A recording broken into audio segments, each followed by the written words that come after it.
In this course, you will learn a basic electronics understanding with little or no prior knowledge of electronics.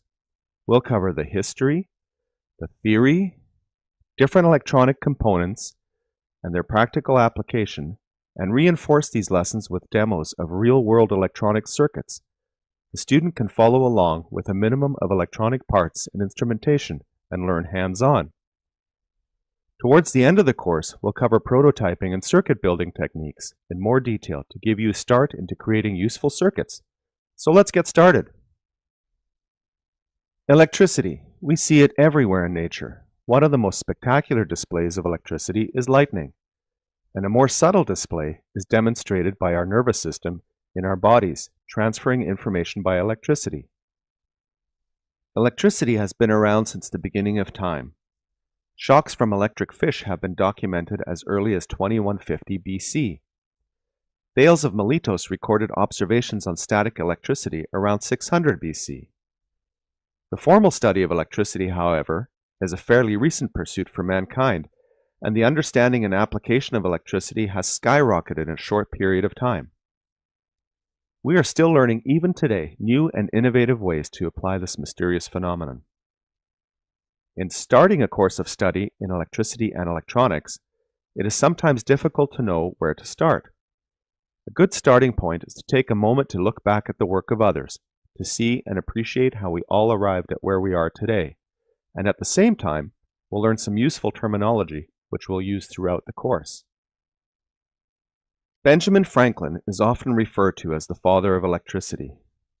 Back in 1752, he observed electricity in clouds by flying a kite in a rainstorm, hypothesizing that lightning was electrical. A metal key around the bottom of a wet kite string jumped sparks to the back of his hand. So very little was known about electricity at the time, and certainly the potential lethal consequences of an experiment like this were not well understood. Fortunately for Franklin, he was well insulated and not in the conducting path. Others trying similar experiments were not so fortunate and suffered death by electrocution. Besides discovering that electricity existed in clouds, Franklin also observed that electricity had charge. He was the first to identify positive and negative charges. Since the time of Ben Franklin's famous kite experiment, there have been many milestones in the understanding of electricity and its behavior and effects. Much of what we take for granted today was discovered by many bright and smart scientists. Around 1780, Luigi Galvani observed the leg of a dead frog jump when a scalpel touched a nerve on the frog's leg. Galvani observed that electricity caused the frog's leg to jump, but incorrectly concluded that electricity came from the frog's leg. In 1800, Alessandro Volta had been studying the effects of how two dissimilar metals together with an electrolyte generated electricity. Because there were dissimilar metals in Galvani's experiment, one being the scalpel, and the frog's leg itself acted as the electrolyte, Volta postulated that Galvani had inadvertently generated the electricity he observed, and it did not come from the frog's leg at all. Alessandro Volta is credited with inventing the voltaic pile, which is what we commonly know today as a battery. Volta has the honor of having the unit of measurement for electrical potential, the volt, named after him. In the 1820s, André-Marie Ampère was instrumental in the study of magnetism and electromagnetics. His research was foundational in the development of motors and generators. The unit of measurement for electric current, the amp, was named after him. In 1827, German physicist George Ohm gave us the mathematical relationship between voltage, current, and resistance. The mathematical formulae are named after him as Ohm's law. The unit of measurement for electrical resistance also takes his name as the ohm. We will study these equations in detail later. The triangle with the V, I, and R are a memory aid we will use to remember the various forms of the equation relating voltage, current, and resistance. Around 1840, James Prescott Joule gave us Joule's first law, more commonly known in electronics as the power law. The power law relates power in terms of voltage and current. The unit of measure for power is the watt, which is named after the Scottish mathematician James Watt, who did extensive work on improving the steam engine. The volt, the amp, Ohm's law, and the power law are all foundational elements in the study for this course. Other notable advancements in electronics happen quickly. A selected list of achievements is as follows. Alexander Graham Bell invented the first practical telephone in 1876. Thomas Edison, one of the world's most prolific inventors, patented the phonograph in 1878. In 1880, he developed the first commercially practical electric light and also patented an electric distribution system. Heinrich Hertz in 1888 discovered radio waves. Vladimir Zworykin in 1924 developed the picture tube. Eckert and Macaulay developed the first digital computer in 1946. Perhaps one of the most important developments for commercialization in electronics is the invention of the transistor. Shockley Bardeen Brattain of Bell Labs invented the transistor in 1947. Also of Bell Labs, Gerald Pearson invented the solar cell in 1954. Jack Kilby Robert Noyce of Fairchild Semiconductor invented the integrated circuit in 1958. And Ted Hoff of Intel fame invented the microprocessor in 1969. We have come a long way since Ben Franklin's famous kite experiment. We need to take a moment to say thank you to these brilliant people and others who have diligently worked to bring us an understanding of electricity. It is because of their work we can do many fun and interesting things. We stand on the shoulders of giants.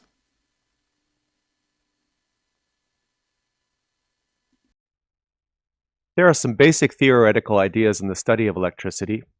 Understanding them will help us with our projects, giving us knowledge to build strong, reliable circuits. In this section, we'll look at exactly what electricity is, and then take a look at some basic electric circuits.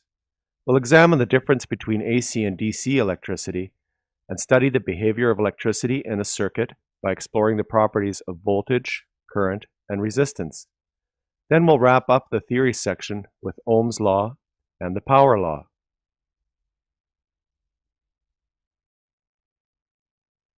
What is electricity? Electricity is a mysterious entity. It is sometimes difficult to describe and understand exactly what it is.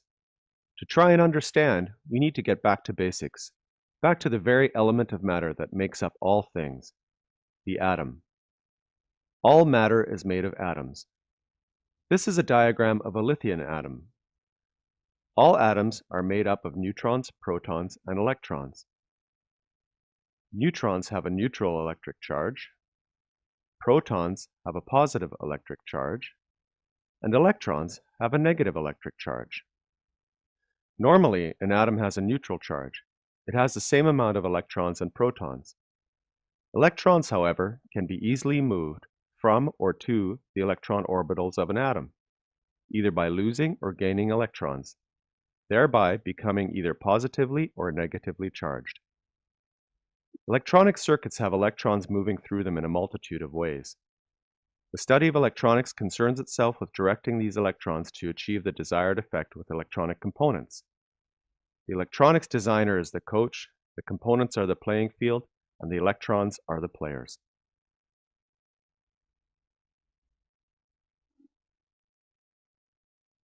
A definition of electricity states, electricity, a form of energy resulting from the existence of charged particles, such as electrons, either statically as an accumulation of charge or dynamically as a current. The definition further refers to two types of electricity, the first being static, or static electricity, and the second, dynamic, or an electric current. Static electricity is exactly that. It is an electric charge that is not moving. A great example of this is rubbing a balloon on a sweater or your hair and sticking it to a wall. The charges sit on the surfaces of the object, yet don't move. An imbalance of electric charge causes the surfaces to attract or repel. Like charges repel, and opposite charges attract. Let's take a look. Here we see a wool sweater, a balloon, and a wall. We see the charges on each object by the red positive charges and the blue negative charges. To begin with, none of the objects have an imbalance of charge. All the surfaces have an equal amount of negative and positive charges. As we move the balloon on the sweater, we can rub off some of the electrons onto the balloons and have a net positive charge on the sweater and a net negative charge on the balloon.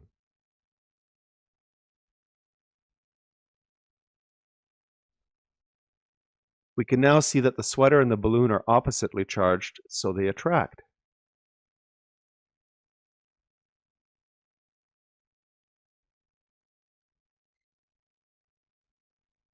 As we move the balloon towards the wall, we see something interesting happening. The negative charge on the balloon repels the negative charges away from the location of the balloon. So where the balloon and the wall meet, we have a localized opposite charge, negative on the balloon and positive on the wall, which is why we can stick the balloon to the wall.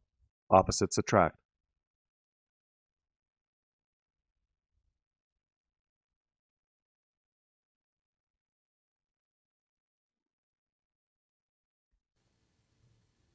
Electric current is what happens when electrons flow through a conductor, such as a copper wire. Electrons move from atom to atom, resulting in an electric current. We can see this here in a very simple circuit of a flashlight, consisting of a battery, a filament light bulb, some wire, and a switch. The animation gives a visualization of electron flow or current flow through an electric circuit.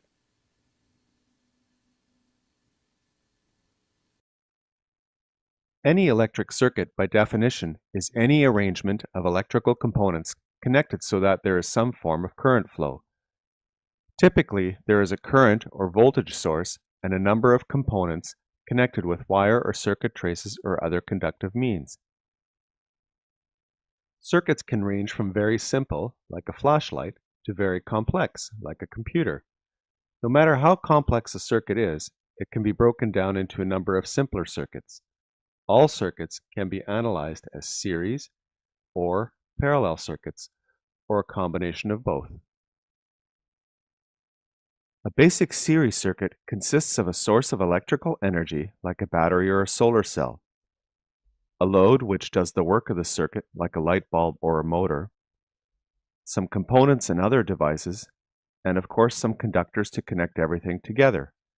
For a series circuit, everything is connected in series. In a series circuit, all the current flows through every device. A break anywhere in the circuit interrupts the flow of current. The circuit to the right is a series circuit.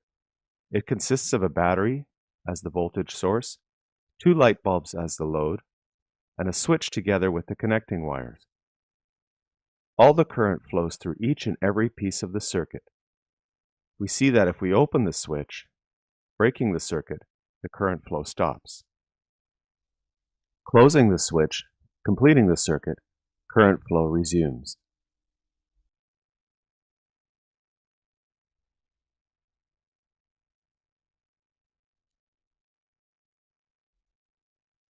In parallel circuits, there are multiple paths for current to flow. Multiple components are connected in a ladder fashion. Current can flow through components without first having to flow through another component.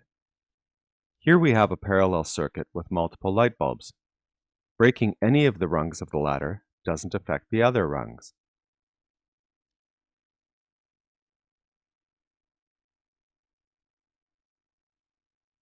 To disable the entire circuit, we must first break the circuit at the power source. Completing the circuit at the source resumes current flow to the entire circuit. Many circuits are a combination of parallel and series circuits. Complex circuits have many paths for the current to follow. In this example, we see the current flows through a complex circuit. The animation gives you an idea of the different current through the different circuit elements. Many circuits are very complex. Analyzing them mathematically is complicated, and beyond the scope of this course. However, a large multitude of circuits are of simple complexity. Analysis reduces to identifying the series and parallel sections and combining the analysis on each section. Can you spot the series sections and the parallel sections in this circuit? We need to understand that all circuits, no matter how simple or complex, are made up of a combination of series and parallel circuits. Knowing this will help us design our circuits with confidence and skill, ensuring that they reliably do what was intended. All the circuits we have looked at so far are DC circuits. DC stands for direct current. It means that the current is flowing in one direction only. DC current is generated by DC sources, such as batteries or solar cells.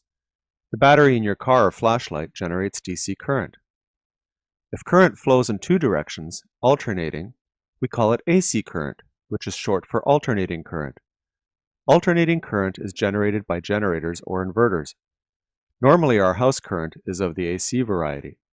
It alternates 60 or 50 cycles per second, depending where in the world we live. Here we have two identical circuits of a flashlight. Identical, except that the left circuit is powered by a DC battery, and the right circuit is powered by an AC source. We can see in the DC circuit current moving only in one direction. In the AC circuit, we see the current moving back and forth. In the DC circuit, from the voltage graph, we see that voltage is constant over time. In the AC circuit, we see that the voltage alternates in the form of a sine wave. This is characteristic of currents produced by generators in a power plant. In this course, we'll be dealing primarily with DC circuits, although we will take a look at some special cases of some special AC circuits.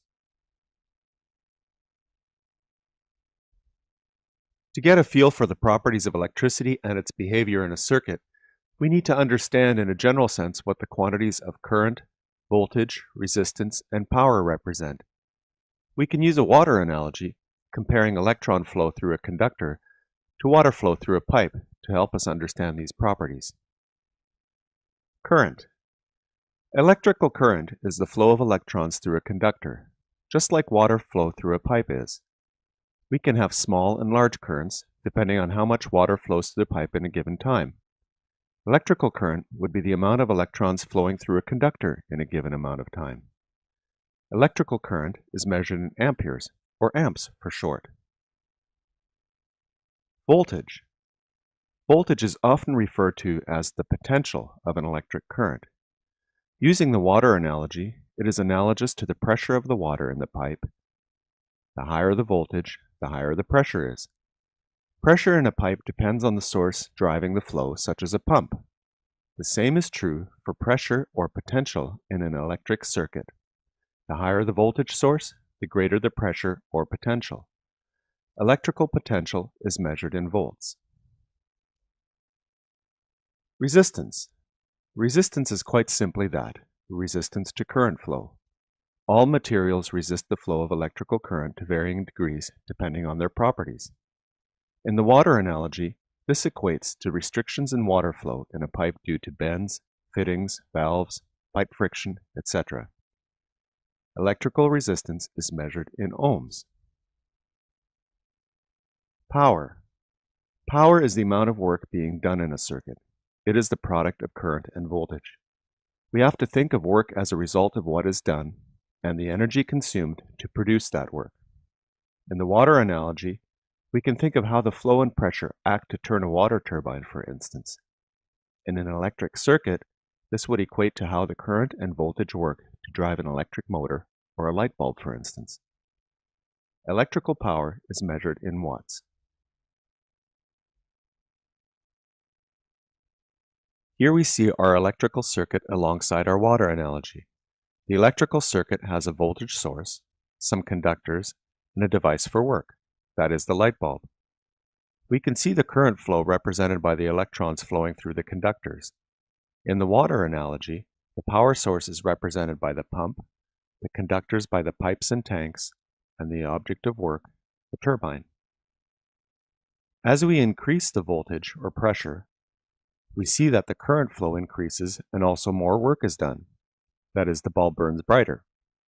On the water analogy side, we see that the height of the water in the tank increases, representing the increase in pressure.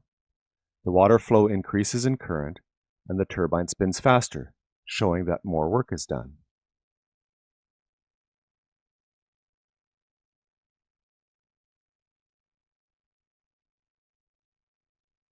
This simple water analogy gives a tangible illustration of how the electrical properties of current, voltage, resistance, and power relate to one another.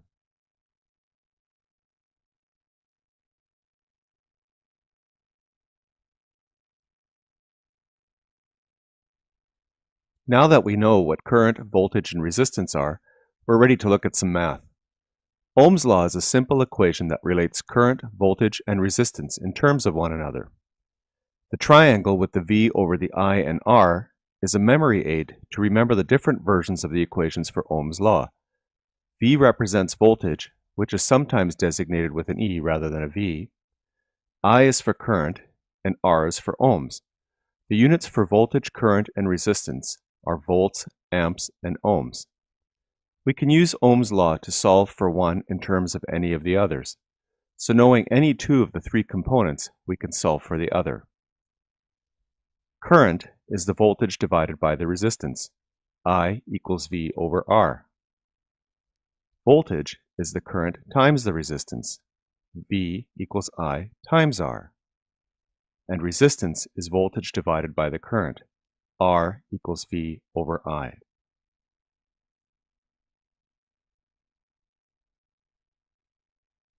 Here we have a visual demonstration of Ohm's law. We can see the effects in the circuit by varying voltage and resistance with the sliders. Increasing voltage results in the current in the circuit increasing.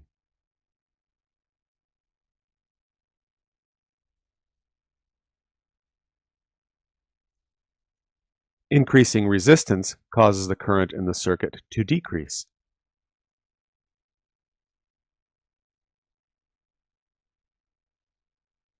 Decreasing voltage results in current decreasing.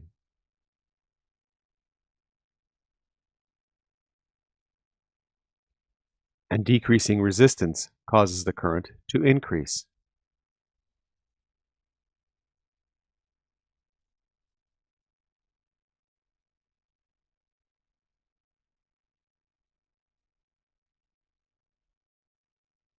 The mathematical relationship between power, current, and voltage is known as the power law.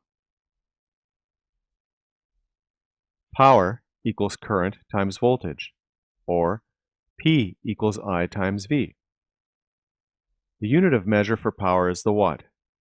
This is an extremely useful equation, so remember it. We will use it a lot. Combining Ohm's law with the power law allows us to solve for power in terms of current and resistance. Here we see a chart showing all the possible equations relating current, voltage, resistance, and power. In the upper right quadrant, we see the equations for voltage in terms of current, resistance, and power. In the lower right quadrant, we see resistance defined in terms of current, voltage, and power. In the upper left quadrant, we see current defined in terms of voltage, resistance, and power. And finally, in the lower left quadrant, we see power defined in terms of current, voltage, and resistance. Keep this chart close by. It is a handy tool as we design our circuits.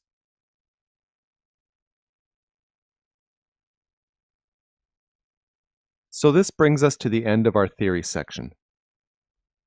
By now we should have a good understanding of what electricity actually is, and the difference between static electricity and electric current. We should be able to identify different types of electric circuits: series and parallel, simple and complex. We should also understand the differences between alternating and direct current and their sources. Through the water analogy, we should have a quantitative view of voltage, current, and resistance.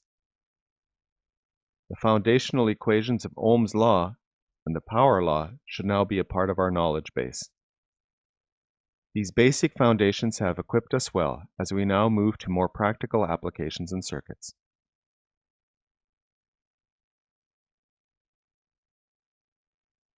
In this module, we'll take a look at starting to build some simple circuits using breadboards.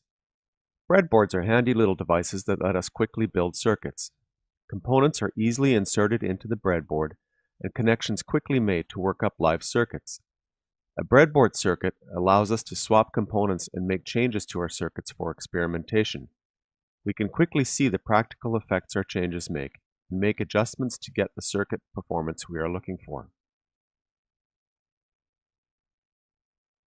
For this section of the course, we're going to use a virtual breadboard called Fritzing. We'll use Fritzing as a teaching tool to show how we get from a schematic drawing of a circuit to an actual breadboard layout. You can download the latest version at www.fritzing.org. Fritzing allows us to create circuit sketches. Here we have opened an untitled sketch. With Fritzing, we can create the circuits in either schematic and render them into breadboard, or go straight to breadboard and the schematic is created automatically alongside. We'll start in breadboard mode. To the right, we see our parts menu. We can bring any number of parts into our workspace. Let's bring in a small breadboard.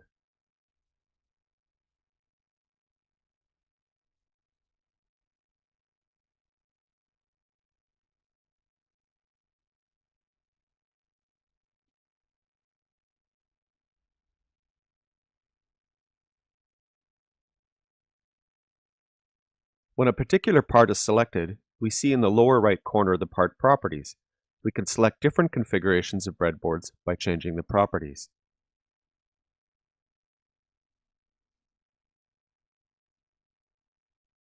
Here we can change the breadboard to a smaller version, a half version.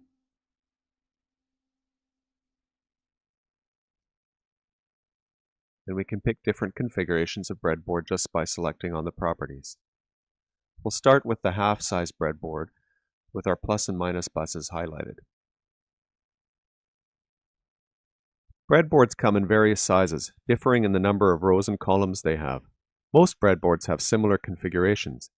You can use a single breadboard or multiple breadboards to build a circuit, each breadboard dealing with a particular aspect of a circuit. You'll soon get used to building circuits with breadboards and how they help to refine and streamline your designs. The spacing of the contact points is typically 0.1 inches or 2.54 millimeters. This allows for easy insertion of ICs of the same pin spacing. Other components can be inserted easily. With a few jumpers, complete circuits can be built up quickly.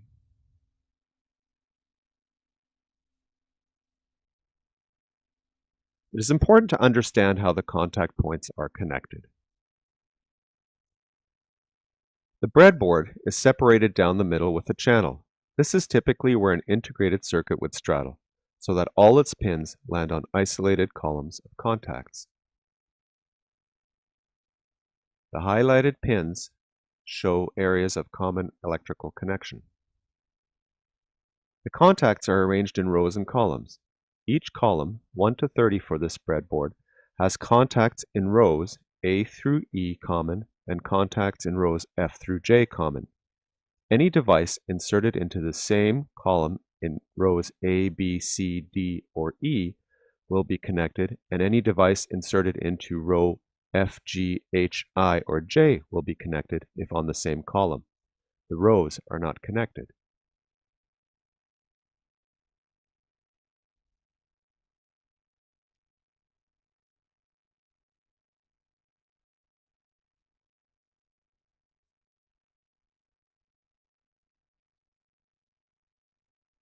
Along the top and along the bottom, we have two buses. They are marked blue and red, or minus and plus, and are common through the whole bus. Anything inserted into the red or the plus bus will be connected, and anything inserted into the blue or the minus bus will be connected. These buses are handy to use as power supply rails or input and output signal rails.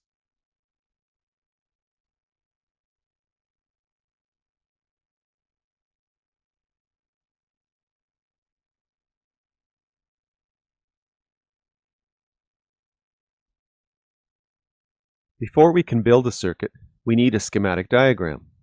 A schematic diagram, or schematic for short, shows us in symbol form the components and connections for our circuit. In the schematic editor, we can place components and connect them with wires.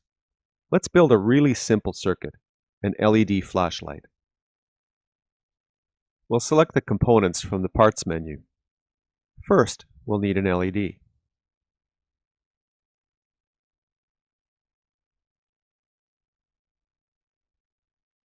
Next, we'll need some kind of power source. We'll use a battery.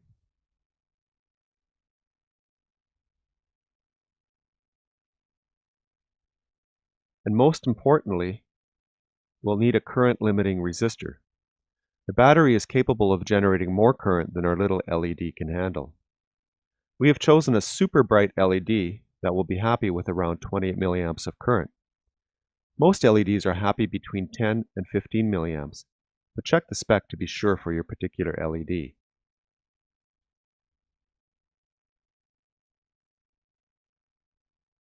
Finding the symbol for the resistor, we place that into our workspace.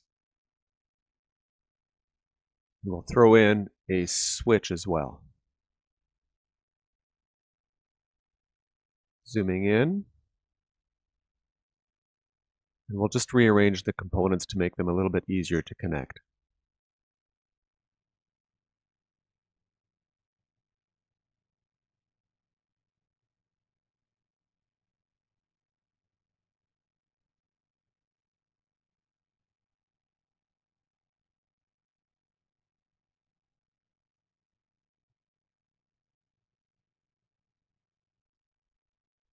Now we'll need to connect the components, so let's go to our parts list and look for the wire.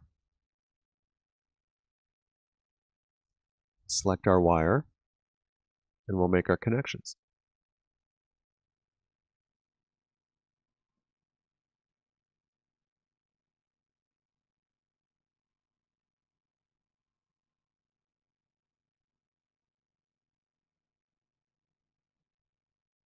Now that we have our circuit all wired up, we need to select the properties of each component. We'd like to use a 9-volt battery, and the library defaults to a 3-volt battery, so we'll go to the properties for that. We'll select our 9-volt battery. Our switch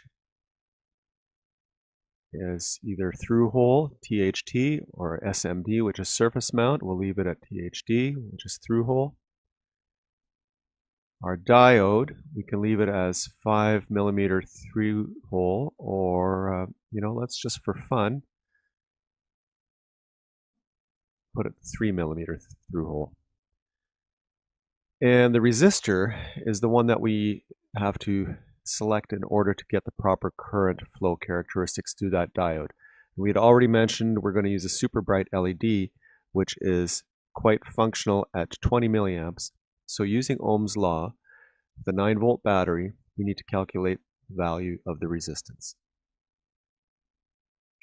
So calculating the value of R1, we use the familiar Ohm's law. And the version of the equation that we're going to use is R equals V over I. Now we know that the volts, V, equals 9, and that the current that we are looking for is 20 milliamps, or 0.02 amps. And substituting into the equation, we get R equals 9 divided by 0.02, which gives us a value for R1 of 450 ohms. We only have a 470 ohm resistor handy, so that's close enough. Going back to our schematic then, we'll select R1 as 470 ohms.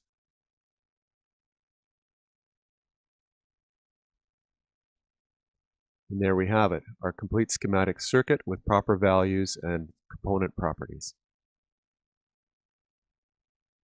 Now switching back to breadboard mode, we can see how the software has placed our components in an actual real-world view.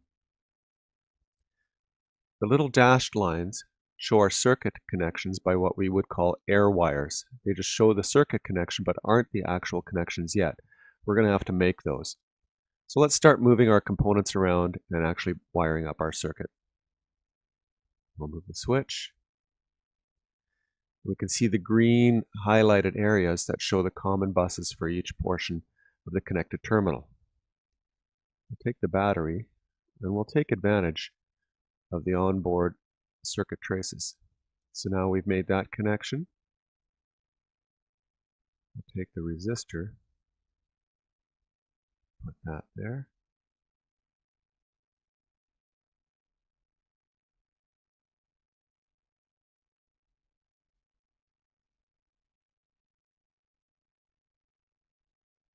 We're almost connected. We're going to need a little wire.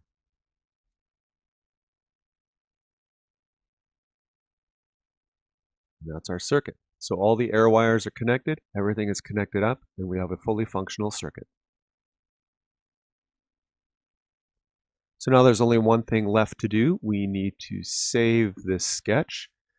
We're going to save it, and we are going to call it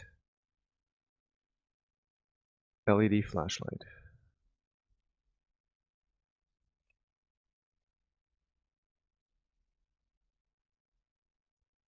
There we go.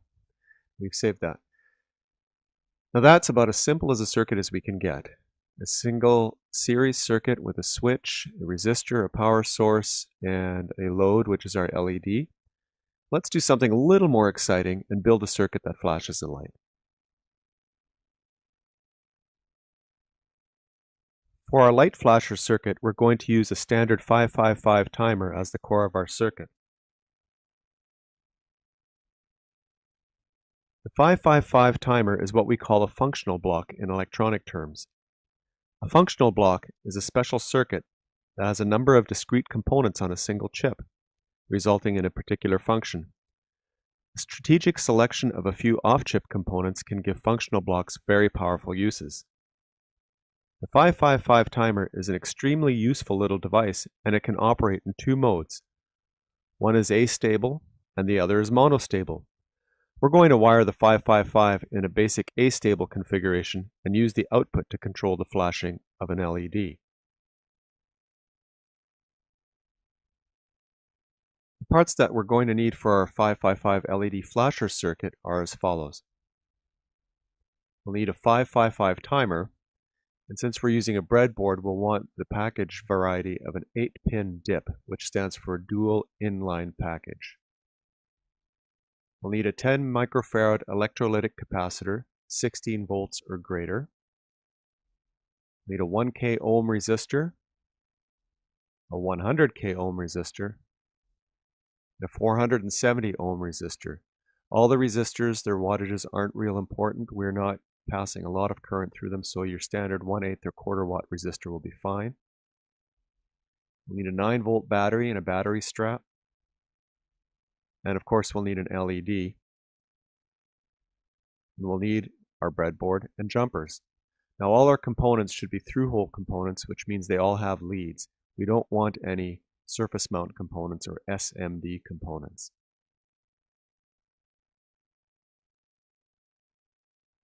Now I've already created a sketch in Fritzing for the 555 timer astable circuit. If you take a look at the schematic, there's a number of things that we can see here. Take for instance the battery. We can see that one end of it is connected to a 9-volt terminal and the other end to a funny looking symbol, which is actually the ground potential. We can see that everything that is connected in the circuit, although it's not physically connected on the drawing, that's marked 9 volts, is electrically connected. And also with all the ground connections. We have 2 9-volt connections and 3 ground connections.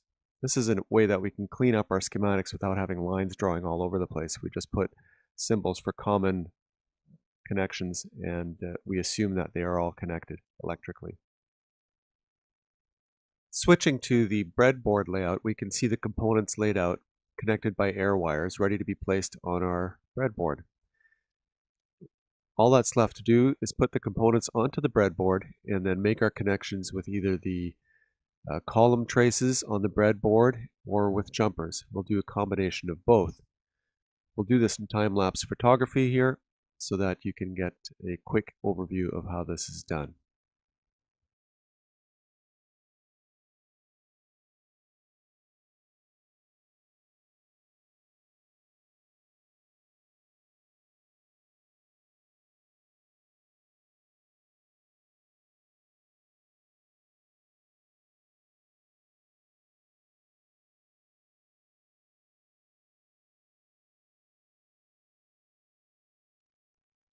There are lots of ways to make the connections. You'll get the hang of keeping things simple and neat with some practice. For our basic astable circuit, the frequency of the oscillations is given by the equation 1.44 divided by R1 plus 2R2 times C1. We chose these values for our circuit so that the frequency of the flashing is about 1.4 cycles per second. Let's see what happens when we change the value of C1. Let's change it to a smaller value by a factor of 10. We'll substitute the 10 microfarad capacitor with a 1 microfarad capacitor. We should see that it flashes much quicker, 10 times quicker according to our equation. Going the other way, we'll put a 100 microfarad capacitor in place of C1. We should get a very slow oscillation, 10 times slower than the 10 microfarad value. Let's take a look. Here we have an actual circuit operating here with all the components as specified with the 10 microfarad capacitor. Let's try and change the 10 microfarad capacitor for the 1 microfarad.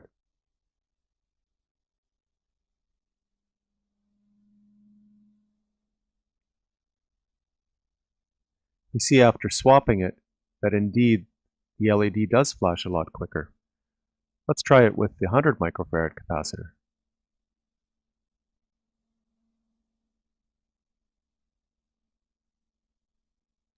We would expect a very slow flash rate.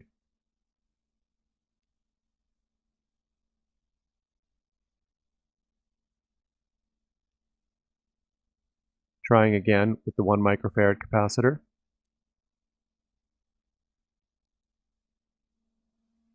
Quick flash rate. And back to our design capacitor of 10 microfarads.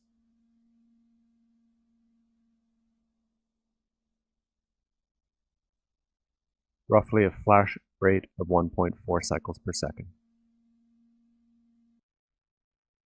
For those who are interested, T1, or the on time, is given by the equation T1 is equal to 0.693 times R1 plus R2 times C1. And the off time, T2, is given by the equation T2 is equal to 0.693 times R2 times C1 for astable operation. We can see by manipulating the values of R1 and R2, we can adjust not only the frequency of the oscillator, but also the duty cycle. Try it out and see if you can think of some neat applications for this versatile circuit. Breadboards are extremely useful for prototyping temporary circuits and trying out different ideas. We'll be using this method primarily for this course to build our different demo circuits because it's easy and quick. Breadboards do, however, have their limitations.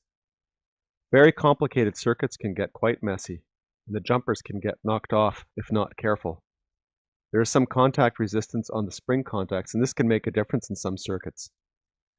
High-frequency circuits are not well suited to be prototyped by breadboards, and surface mount components are right out. Breadboards are not a permanent or hardy circuit solution. Breadboards, on the other hand, can be used in conjunction with other methods to build some very complex circuits. Later on, we'll cover some more complicated and permanent circuit building techniques.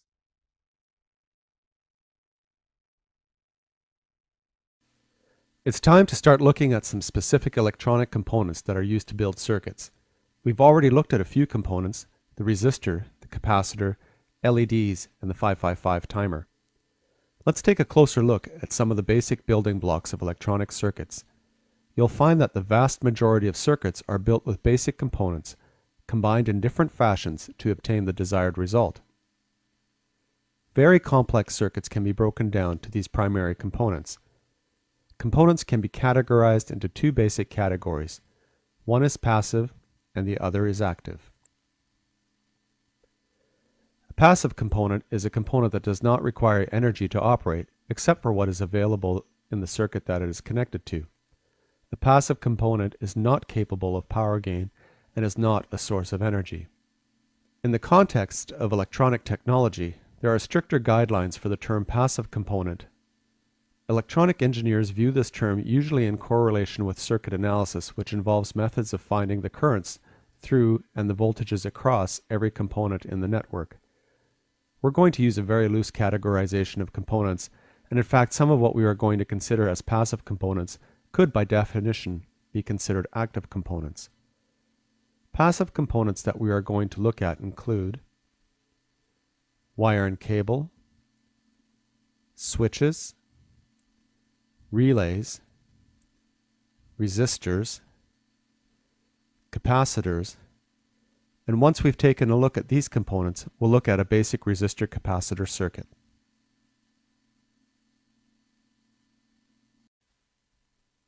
Wire is by far the most important common component in electrical circuits, so much so that it is taken for granted. It is very important, however, that the right type of wire be selected for each circuit and circuit element. Wire is a conductor, usually copper, and is usually covered by an insulator, most often plastic, rubber, or lacquer. It is either solid or stranded. Stranded wire is more expensive, so it is used in situations where the flexing of wire is likely to occur. A stranded wire has better flexing properties than solid wire. Your test leads for your digital voltmeter, for example, are made of stranded wire. The copper conductors are sometimes tinned, which makes it easier to solder. The current carrying capability of wire is determined by its diameter. Larger diameter wires can carry more current. The diameter of the wire is measured in gauge. Don't get confused here, as a larger gauge number means a smaller diameter. Small gauge is a larger diameter. Using a wire that cannot carry the current in a circuit will get you quickly into trouble. The wire will overheat and the consequences can be catastrophic. Always use conductors large enough to carry the current. A cable is simply a number of conductors bundled together or in a common jacket. Other considerations for wire selection, especially for signal wire, that is, wire carrying data, especially at high frequencies, is the capacitive quality of the wire. This is a function of the conductors and insulators used in the making of the wire or cable. Shielding from noise is also important, and a foil or braided shield is often found in signal wire. Coax, Ethernet cat cables, and audio cables all take these signal properties into consideration. The cables are designed and manufactured specific to the application. Here is a wire gauge that shows the relative sizes for standard wire gauges. Mechanical switches are used to interrupt or permit current flow in a circuit. They can also be used to direct current to different circuit paths, or to select different signals to be used in a circuit. There are countless configurations of switch circuits. They vary from single pole to multi-pole contacts. The action can be push button, toggle, slide, or rotary, and the contacts can be either normally closed or normally open. Let's take a look at a number of them to give you an idea of how versatile they are. Here is a schematic of a simple single-pole, single-throw switch. We call it single-pole because it only controls one circuit path. It is called single-throw because we can only select one contact point. We see the contact points on the switch drawn by the circles. The leads from the switch show the circuit connection points, and the switch portion in the middle shows how the contact is made between the two contact points. The short form designation for this switch is SPST, which stands for single pole, single throw. This switch is a single pole, double throw configuration. Still, one common connection, thus single pole. However, now we can select or direct to two different paths. The switch is always close to one of the circuit paths, either L1 or L2. The designation for this switch is SPDT for single pole double throw. Here's a symbol of a more complicated switch. Can you figure out the configuration? We would call this switch a double pole single throw. Double pole because we have two circuit paths we are controlling, and single throw because we can select only one contact per pole. Note the dashed line shows that the switches for each pole are mechanically connected. The switches therefore operate together. What would you say is the configuration of this switch? It is a double pole, double throw. Two circuit commons selecting two possible contacts per common. As you can see, we can build up switches, at least schematically, for any number of poles or contacts we need. Push-button switches are also quite useful. They control their contact closures by push action rather than toggle action. They can have the contacts momentary, that is, the switch needs to be actuated to hold or release the contacts, and a spring in the switch returns the switch to either a normally open or normally closed position when not actuated. The top switch is a single pole, single throw, normally open switch, and the bottom switch is a single pole, normally closed switch. Push-button switches can be momentary, that is, the switch action is only engaged when it is depressed, or it can be push on or push off, which toggles the switch closure with every actuation or pressing of the switch. Push-button switches can have multiple poles and contacts. Other switches include slide switches, rotary switches. Switches are even used as sensors when their actuator is connected to a sensing device such as a cam for positioning sensing or a diaphragm for a pressure switch. In selecting switches, always observe the switch's maximum voltage and current rating, and stay well below it to make sure the switch is not electrically overloaded.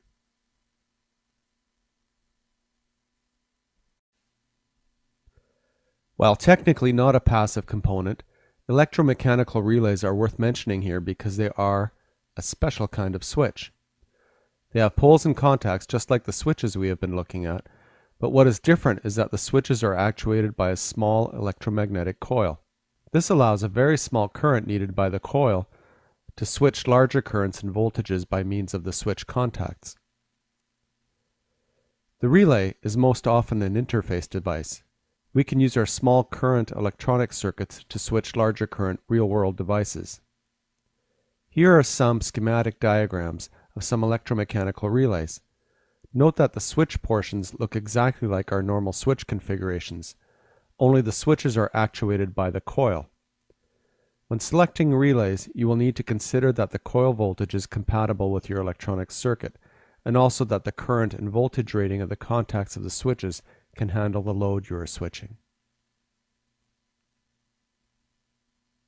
Next to wire, resistors are by far the most common component of electronic circuits. They all perform a crucial function, and that is to limit the current flow. We've already seen that the unit of measurement for resistance is the ohm.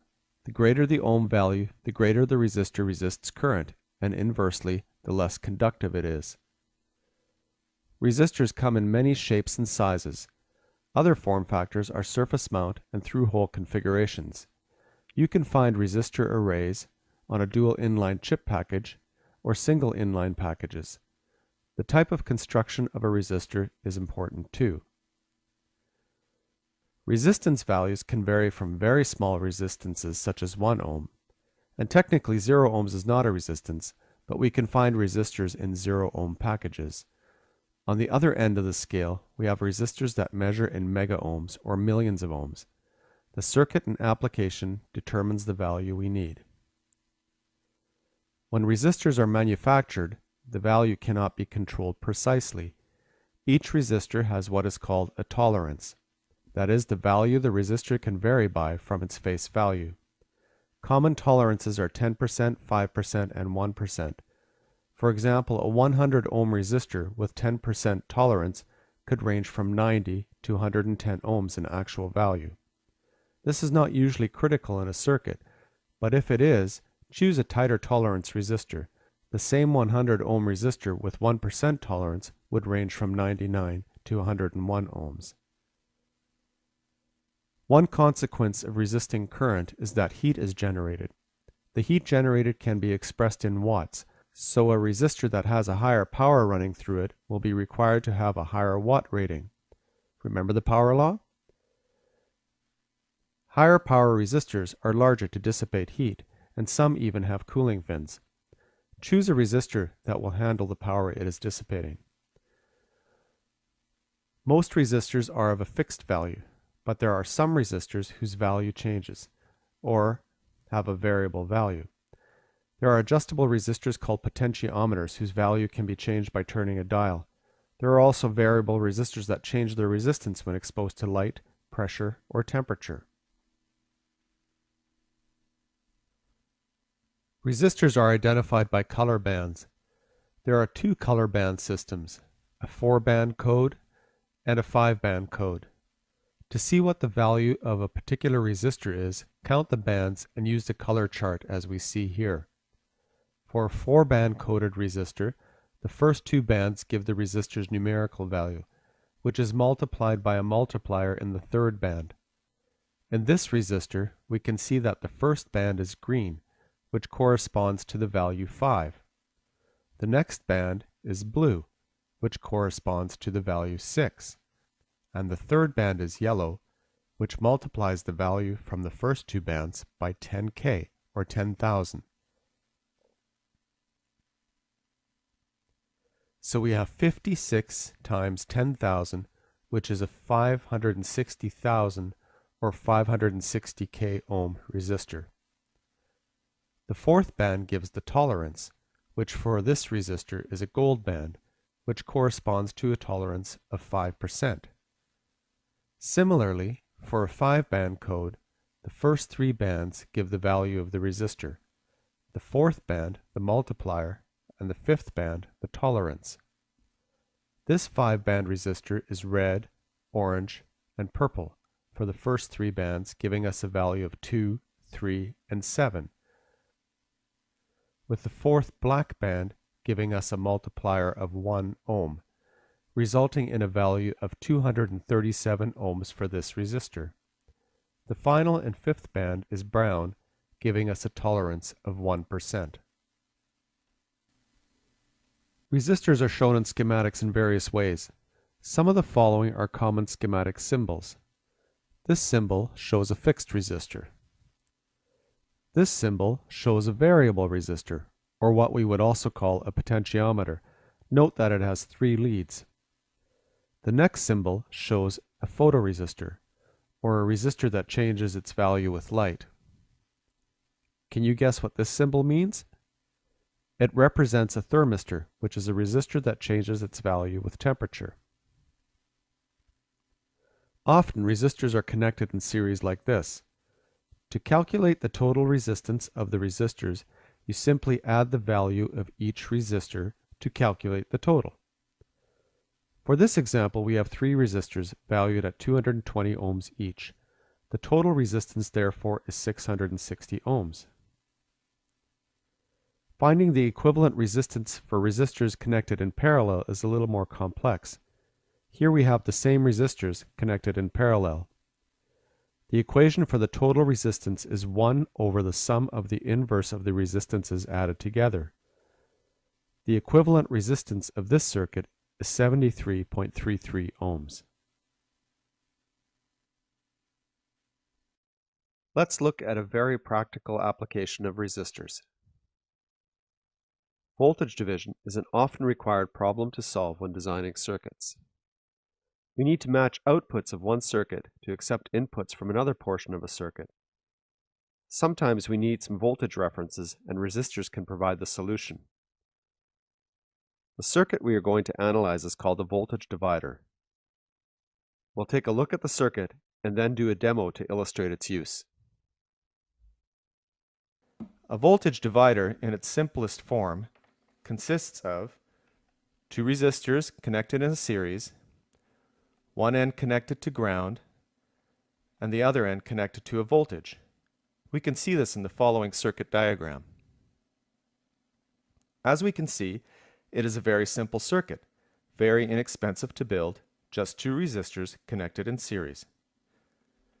The equation for calculating the output voltage in terms of the input voltage is V out equals V in times resistance A divided by the total resistance, which in our diagram is resistance A plus our resistance B. Let's solve a real-world problem, matching sensor input levels to A to D process levels. Let's assume we have a hardware platform that accepts 0 to 5 volt signals. But the only sensor we could find to measure our physical quantity produces a 0 to 10 volt signal. We need a means of scaling the signal from 0 to 10 volts to 0 to 5 volts in order to be able to use the sensor. Here is our circuit diagram, again, except V in equals 0 to 10 volts and V out is equal to 0 to 5 volts. Looking at our equation again, V out equals V in times RA over the R total. Since our equation is ratiometric, mathematically it doesn't matter what the exact values of the resistors are, only the ratio of them. So for now, let's arbitrarily choose RA is equal to 1 k ohm. Then solving for RB, it is also equal to 1 k ohm. Let's do a mock-up of a real circuit. Here is our circuit diagram. And here is our actual circuit. We've built it up on a breadboard. Here we have resistor A connected to resistor B. And resistor A is connected to ground at this end. And the other end is connected to V out and one end of resistor B. And the free end of resistor B is connected to 10 volts, which is V in. Let's measure V in. That's 10 volts. And measure V out. And that's 5 volts, which is what we expected. So we've solved the problem with a resistor divider, getting a ratio of 10 volts to 5 volts. 10 volts V in, 5 volts V out.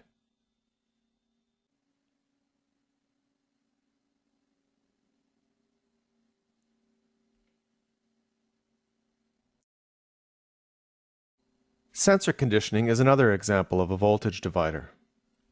There are many sensors that vary their resistance with respect to a physical property. Resistive sensors can be found that are sensitive to temperature, light, humidity, touch, location, pressure, vibration, as well as many other properties. The sensor conditioning circuit replaces one of the fixed resistors in a voltage divider circuit with a variable resistor. This converts the characteristic resistance of a sensor to a usable voltage. Let's take a look at temperature measurement, for example. We'll use a thermistor for the variable resistor. For a typical thermistor, the resistance versus temperature curve looks like this. This is the curve for a 10 k ohm resistor, which means the value is 10 k ohms at 25 degrees C. The curve is nonlinear, so in order to interpret this data, we would need to build a table or do some form of curve fitting in our process to relate the thermistor's changing value with temperature. But first, we have to get the changing resistance values into something our process can use, which is changing voltage values.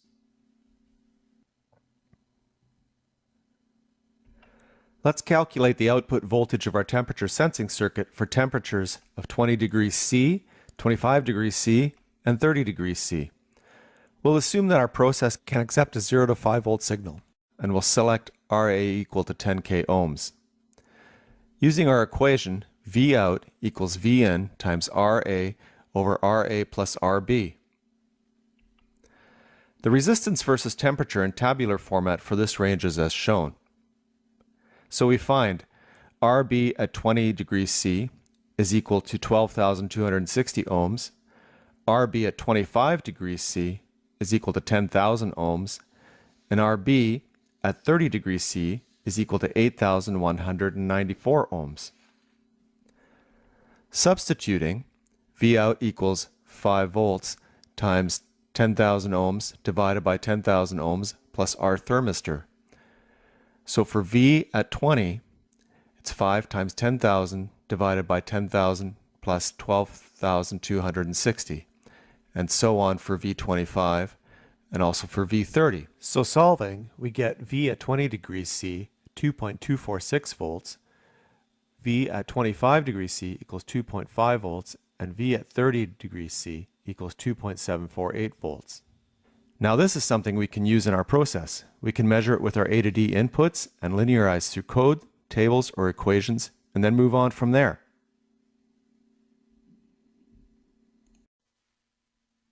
Let's look at a very practical application of resistors. Voltage division is an often required problem to solve when designing circuits. We need to match outputs of one circuit to accept inputs to another portion of a circuit. Sometimes we need some voltage references, and resistors can provide the solution. The circuit we are going to analyze is called the voltage divider. We will look at the circuit and then do a demo to illustrate its use. A voltage divider, in its simplest form, consists of two resistors connected in a series, one end connected to ground, and the other end connected to a voltage. We can see this in the following circuit diagram. As we can see, it is a very simple circuit, very inexpensive to build, just two resistors connected in series. The equation for calculating the output voltage in terms of the input voltage is V out equals V in times resistance A divided by the total resistance, which in our diagram is resistance A plus our resistance B. Let's solve a real-world problem, matching sensor input levels to A to D process levels. Let's assume we have a hardware platform that accepts 0 to 5 volt signals. But the only sensor we could find to measure our physical quantity produces a 0 to 10 volt signal. We need a means of scaling the signal from 0 to 10 volts to 0 to 5 volts in order to be able to use the sensor. Here is our circuit diagram, again, except V in equals 0 to 10 volts and V out is equal to 0 to 5 volts. Looking at our equation again, V out equals V in times RA over the R total. Since our equation is ratiometric, mathematically it doesn't matter what the exact values of the resistors are, only the ratio of them. So for now, let's arbitrarily choose RA is equal to 1 k ohm. Then solving for RB, it is also equal to 1 k ohm. Let's do a mock-up of a real circuit. Here is our circuit diagram. And here is our actual circuit. We've built it up on a breadboard. Here we have resistor A connected to resistor B. And resistor A is connected to ground at this end. And the other end is connected to V out and one end of resistor B. And the free end of resistor B is connected to 10 volts, which is V in. Let's measure V in. That's 10 volts. And measure V out. And that's 5 volts, which is what we expected. So we've solved the problem with a resistor divider, getting a ratio of 10 volts to 5 volts. 10 volts V in, 5 volts V out.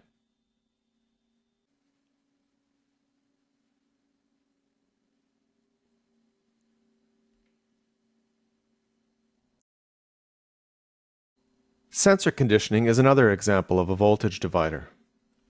There are many sensors that vary their resistance with respect to a physical property. Resistive sensors can be found that are sensitive to temperature, light, humidity, touch, location, pressure, vibration, as well as many other properties. The sensor conditioning circuit replaces one of the fixed resistors in a voltage divider circuit with a variable resistor. This converts the characteristic resistance of a sensor to a usable voltage. Let's take a look at temperature measurement, for example. We'll use a thermistor for the variable resistor. For a typical thermistor, the resistance versus temperature curve looks like this. This is the curve for a 10 k ohm resistor, which means the value is 10 k ohms at 25 degrees C. The curve is nonlinear, so in order to interpret this data, we would need to build a table or do some form of curve fitting in our process to relate the thermistor's changing value with temperature. But first, we have to get the changing resistance values into something our process can use, which is changing voltage values.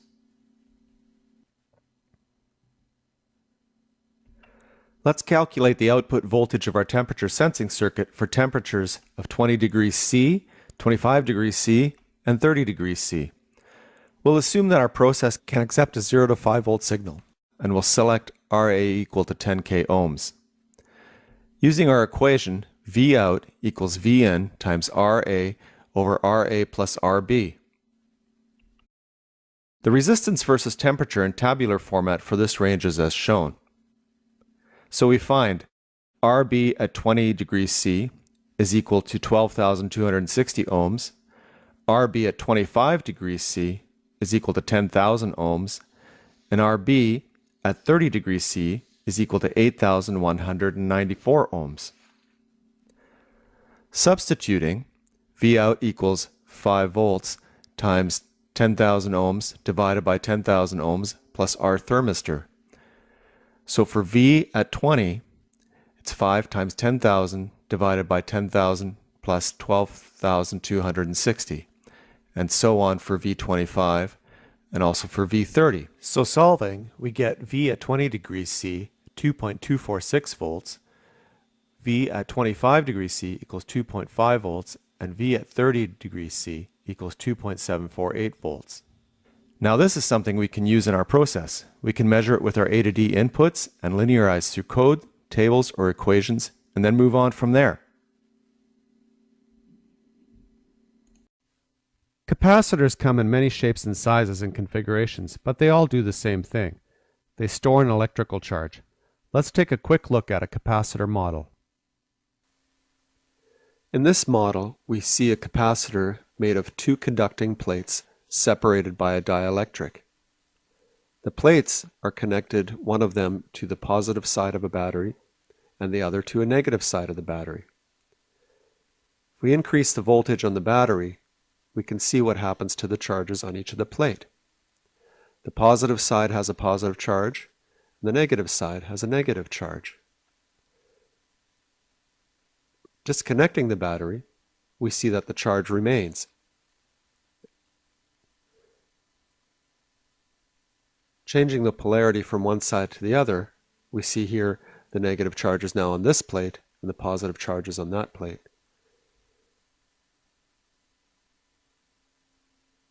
And the capacitor stores the charge that is placed on it by the battery.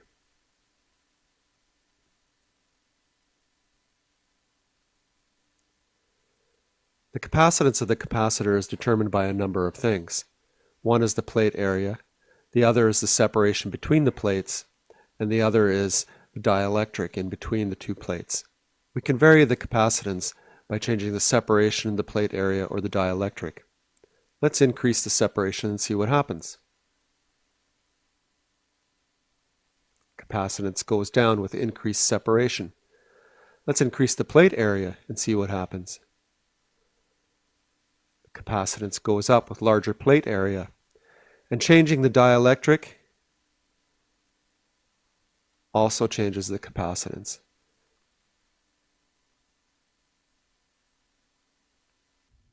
The measurement of capacitance is the farad. Just like resistors, capacitors can have very small capacitance values and go to very big ones. A 1 farad capacitor would be very big, and capacitors are usually orders of magnitude smaller in electronic circuits. Capacitors are often classified by what their dielectric is. Common materials are ceramic, mylar, paper, or even air. The dielectric is selected by the application of the electronic circuit. Different dielectrics have different costs. A ceramic capacitor is quite inexpensive when compared to a mylar capacitor.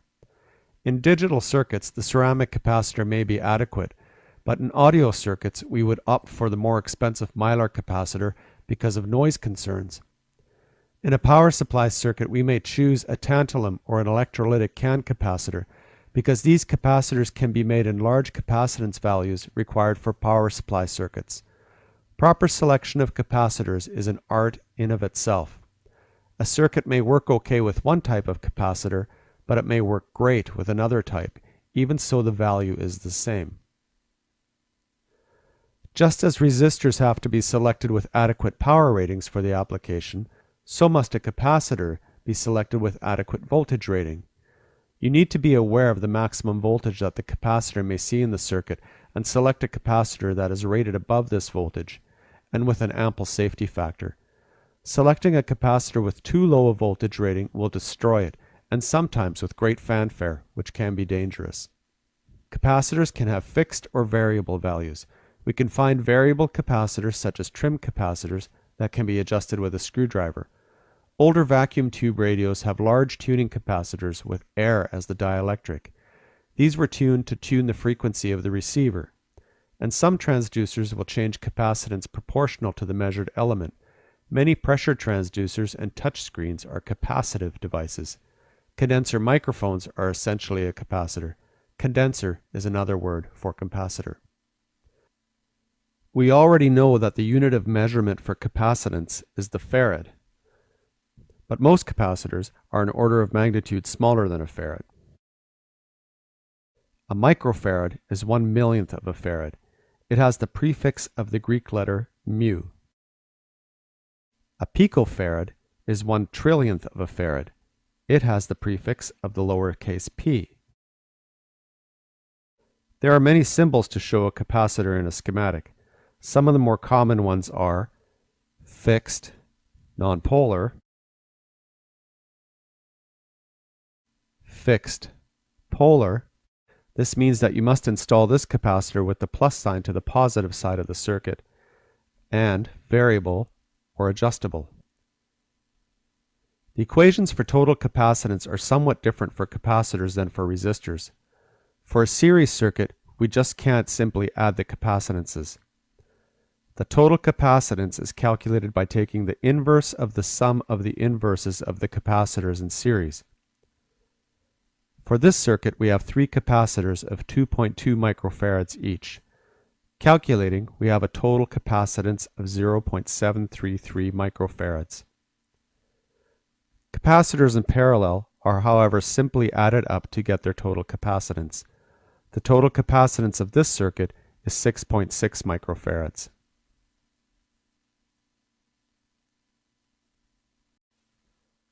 Let's build a simple resistor capacitor circuit and illustrate how a capacitor charges and discharges. In this circuit diagram, we have a capacitor hooked up in a couple of different ways.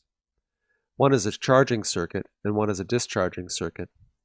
For the charging circuit, which is the lower loop, we have the capacitor hooked up to a 10 ohm resistor, through a switch, through a 9-volt battery, and then with a return leg back to the other side of the capacitor. The discharging circuit, which is the upper loop, eliminates the battery and is connected to a 10 ohm resistor and a switch, and that to the other side of the capacitor. If we close the switch on the lower loop, on the bottom loop, the charging loop, we'll be able to see on the voltmeter how the capacitor charges. Let's give that a try. We see the voltage rising to the final value, which would be the same as the 9-volt battery. If we remove the battery from the circuit, we see as before, the capacitor holds the charge, remains at 9 volts. If we close the other switch, we'll be able to discharge the capacitor. Same value resistor, no battery, but we're discharging through the 10 ohm resistor. And we see a very typical discharge curve and back down to 0 volts.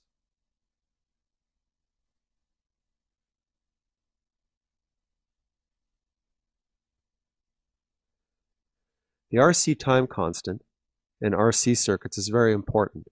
It is the time in seconds that it takes for a capacitor to charge to 63.3% of its final charge. This is a 9-volt battery, so 63.3% of 9 volts is approximately 5 volts. Let's count and see how long it takes to charge to 5 volts. 1,000, 2,000, 3,000. About 3 seconds.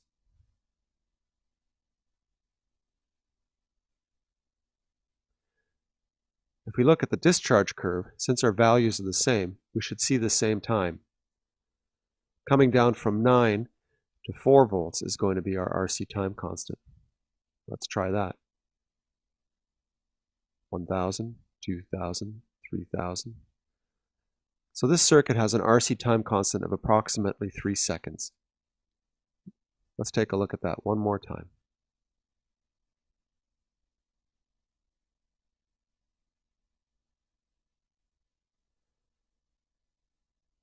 Charge.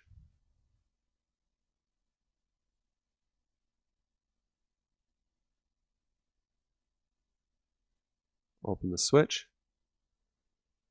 and discharge.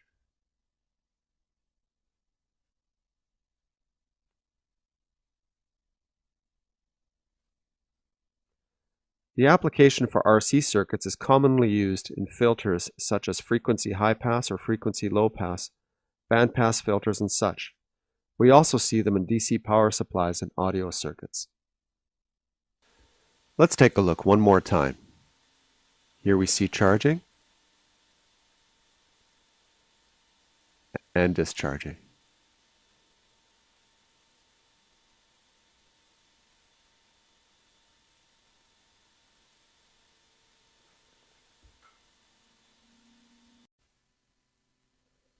There are basically two types of electronic components, passive and active. Passive components do not require energy from the circuit to work. We looked at typical passive components such as wire, switches, relays, resistors, and capacitors, and how they can be combined. While basic, resistors and capacitors can be arranged to give some very useful circuits, such as voltage dividers and RC circuits, which are building blocks for other special circuits. They are the bread and butter of our electronic circuits. Most circuits are a combination of passive and active components. Active circuits need both passive and active components alike. Active components are the exciting components in an electrical circuit. They do some pretty exciting things. Electronics get real interesting real fast when we start to use these mysterious devices. We've laid the background on electrical theory and applied it to passive components. All the theory still applies to the active side of things. This section is designed to give you an overview of active components and devices. The subject is so broad and vast, yet knowing what we are about to cover will give you a sound basis for future application and study. In our previous module, we looked at passive components. That is, components that do not require power or energy from an external source to perform their operation. All the energy they need to perform their function comes from the circuit they are installed in. Active components, on the other hand, need an external power source or supply to perform their function. This is specifically what separates active from passive components. Active components need an external power supply. For the most part, active components are made with silicon.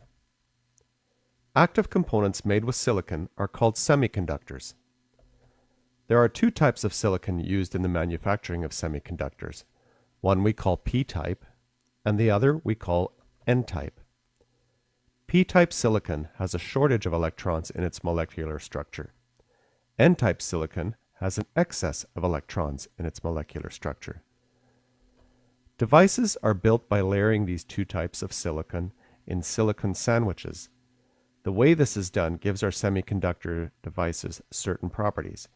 We cover a number of devices so you can get an understanding of what they do and how they work. We will focus our study on 6 different active components and how they function. We'll take a look at the diode, the transistor, the SCR or silicon controlled rectifier, the triac, integrated circuits, and application-specific circuits, which are special cases of integrated circuits. Our diode is the simplest of semiconductor devices.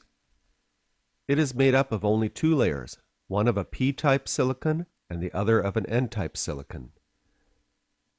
Diodes are usually encased in plastic or glass cylinders with lead wires attached to the P and N layers, but sometimes you can also find them encased in metal cans or with big heat sinks for high power applications. Other form factors can be found as well. Diodes essentially operate as one-way valves. They only allow current to flow in one direction and block it in the other direction. This is the schematic of a diode. The leads are designated as the anode and the cathode. The anode is designated by an A, always at the triangle end, and the cathode is designated by a K. You can think of the triangles as arrows, which on schematics show the opposite direction of current flow. The reason the arrows appear the wrong way, so to speak, is that early in the history of electricity it was assumed positive charges flowed, not negative. The symbols indicated positive flow, when we now understand it to be negative flow. The symbols remained, so we just need to remember to think inversely when looking at schematic symbols. Current flows through a diode when the anode is more positive than the cathode. In fact, the anode needs to be about 0.6 volts greater than the cathode in order for the diode to conduct. Diodes are primarily used in rectification. That is, they are used to change or rectify an AC voltage into a DC voltage. There are two types of rectifier circuits. The first type is what is called a half-wave rectifier. It is called that because it only allows the positive values of an AC wave to pass. The negative portion is rejected or blocked, and the resultant output is half of the original wave. So moving from left to right in this diagram, we see the original AC signal. As it passes through the rectifier, which in this case is a single diode, and yields the modified waveform. This is a raw half-wave signal which can be further filtered and smoothed using RC circuits.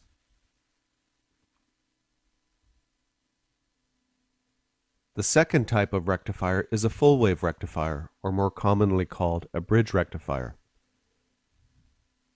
This rectifier consists of a bridge configuration of 4 diodes. 2 nodes of the diode bridge are connected to the AC waveform, and the other 2 nodes output the full-wave rectified signal. There are many kinds of diodes available with many package variations. In this picture, we see some surface mount diodes, some through-hole diodes, some glass-encased signal diodes, and we also have several packages that have 4 diodes installed in a bridge configuration to give us convenient packages for bridge rectifiers. As with all components, we must respect the physical limitations of the devices we are using. We need to know what the voltage and current requirements will be for the circuit that uses the diode, so we can select a diode that will withstand the maximum voltage and current ratings. It's a good idea to select an ample safety factor. Always observe and respect the maximum voltage and current ratings. Diodes need a minimum voltage to conduct in the forward direction. Typically, this is 0.6 volts.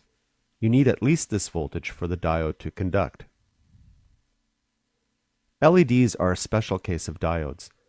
Their purpose is not to rectify, but to give off light when a current passes through them. Therefore, they are usually designed for very small currents. You need to always use a current limiting resistor when using an LED to prevent it from burning out. The current blocking properties of diodes make them extremely versatile and useful, especially in power supply circuits and also protection circuits, where they are commonly found. Take a look at any circuit board and see if you can find them. Transistors are semiconductors with 3 layers. They are laid up in alternating P and N silicon in either a PNP or an NPN arrangement. Here are the schematic symbols. You can remember which is which by remembering that NPN can also stand for not pointing in on the arrow of the NPN transistor. Transistors allow a small current to control a larger current. A small fixed or varying current on the gate of the transistor can make it behave as an amplifier or a switch. The leads of the transistor are identified as the base, the collector, and the emitter, or EBC. The emitter is always the one with the arrow either pointing in or out. The base always connects to the middle layer of the 3-layer sandwich of the transistor, and the collector is the remaining lead. A very small current at the base of the transistor will allow a much larger current to flow through the emitter-collector path. There are many types of transistors. What is common to all transistors is that they all have 3 leads and perform the same function, controlling larger currents with smaller ones. The properties and application can be somewhat different between each type. Different types of transistors include field effect transistors, or FETs, metal oxide semiconductor FETs, or MOSFETs for short, JFETs, and unijunction transistors, to name a few. We're going to focus our study on the very humble bipolar transistor.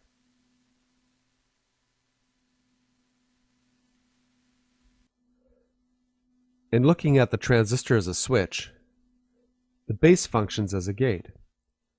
If the base is at 0 volts, common with the emitter collector path blocks any current flow. If the base is at a value greater than 0.6 volts, which is the minimum forward voltage, and common with the collector, the emitter collector path conducts. We see this in the following examples. If we ground the base through R1, the emitter collector will not conduct. That is to say, the gate is closed, and the LED will not light. R2 is there to limit the current flow to the LED when the switch is on, as we shall see in our next example. In this example, the base is raised to the positive voltage rail through R1. Now the gate is open, and the emitter collector path will conduct, causing current to flow and light the LED. R2 is chosen to limit the current to around 10 milliamps for this LED. We just can't get away from Ohm's law. I know what you're thinking. No, this is not me playing my favorite pop tune, but it does show us an example of a practical application of an amplifier. The guitar amp is a very complex amplifier, composed of many stages of amplification and other circuitry.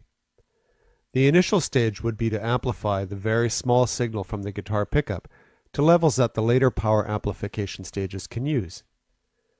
We can use the same concept to get signals from sensors such as temperature and light sensors to a level that is useful in our signal processing circuits, such as the analog to digital converter in our microprocessor. With a single transistor, we can achieve gains from millivolt levels to voltage levels typically required for processing and measurement. Let's look at a simple transistor amplifier. Here we have a schematic of a simple transistor amplifier. Moving from left to right on the diagram, we start with the small waveform signal. We use an input capacitor, also called in this instance a decoupling capacitor.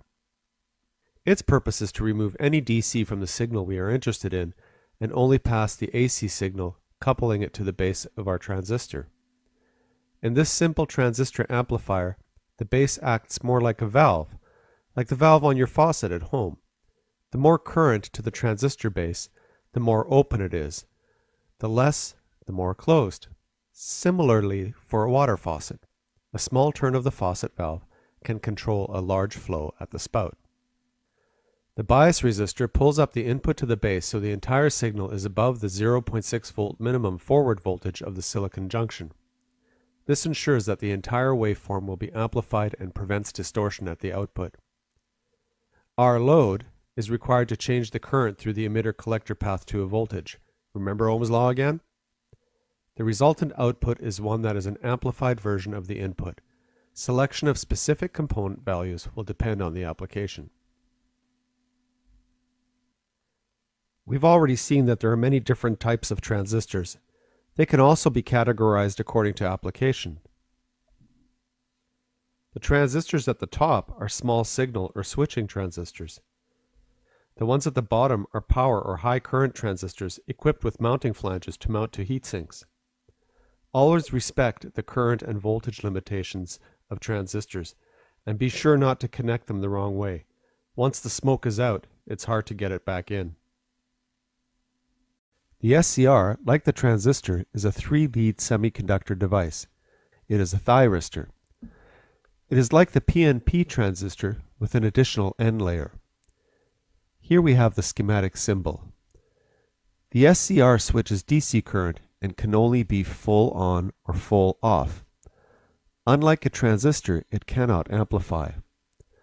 The three terminals are called the anode, the cathode, and the gate. A small gate current on the SCR will cause it to conduct, Once the SCR conducts, removing the gate current does nothing. The SCR switching action is latching. In order to interrupt the current from the circuit, power must be removed in order for the current to stop. Here we have an SCR in a circuit to switch a DC motor. S2 is normally closed, S1 is normally open. Closing S1 places a small gate current on the gate of the SCR. Current then flows in the motor circuit. In order to turn the motor off, we must first interrupt the motor circuit by opening S2. In this circuit, S1 starts the motor and S2 stops it. The TRIAC is also a thyristor, and it is a 5-layer device. Here's the schematic symbol. It switches AC current. Like the SCR, it is either full on or full off. Unlike the SCR, it is not latching. The terminals are gate, main terminal 1, and main terminal 2, MT1 and MT2 for short. Placing a small current on the gate will cause the TRIAC to conduct. Removing the current stops the current flow through the TRIAC. Here we have a TRIAC in a circuit to switch on an AC motor. Closing S1 places a small gate current on the gate of the TRIAC, causing the TRIAC to conduct. Current then flows in the motor circuit. In order to turn the motor off, we simply open switch 1, which removes the current from the gate of the TRIAC, interrupting the current in the motor circuit.